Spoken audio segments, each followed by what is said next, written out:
আসসালামু আলাইকুম গাইস, সবাই কেমন আছেন? আলহামদুলিল্লাহ, আমিও ভালো আছি। আমি আজকে এসেছি সাভারের আশুলিয়ার ধামসোনা ইউনিয়নের কন্ডা গ্রামে। এই গ্রামের সৌন্দর্য আপনারা যদি না দেখেন তাহলে আপনাদেরকে বলে বোঝাতে পারবো না। এদিকে আসো।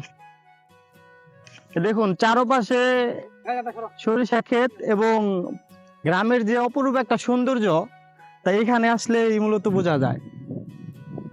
মানে এই সাইডটা মানে এতটাই সুন্দর, গ্রামের যে প্রকৃতি পুরাটাই এখানে আসলে আপনারা পাবেন। তো আমি আপনাদেরকে বলবো এখানে আসতে, কারণ ঘোরাঘুরি করলে মানুষের মন সতেজ থাকে, ভালো থাকে। এই সাইডটা দেখা তো, মানে এত সুন্দর জায়গা, মানে শহরের ভিতর যে এত সুন্দর একটা গ্রাম আছে, তা আসলে না দেখলে আপনারা বুঝবেন না। আর বিশেষ করে আমার ঘুরতে ভালো লাগে, এর জন্য আপনাদের মাঝে মাঝে মাঝে কয়েকটি ভিডিও নিয়ে আসি এই আর কি।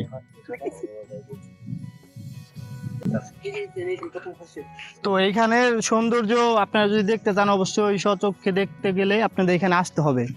আমাদের সাথে এই যে আমার ছোট ভাই বাদার বন্ধু বান্ধব অনেকেই আসছে, এরা সবাই প্রকৃতি প্রেমী, সবাই ঘুরতে ভালোবাসে, এজন্য ওদেরকে নিয়ে আজকে এখানে আসা। আর এক ঝাঁক পাখি উড়ে যাচ্ছে, আমাকে শোন, এক ঝাঁক পাখি উড়ে যাচ্ছে, মানে এরকম দৃশ্য আসলে সচরাচর গ্রামে আসলেই দেখা যায়। সরিষা ফুলের কি যে একটা বিস্তার, আসলে মনকে অনেকটাই চাঙ্গা করে তোলে। করো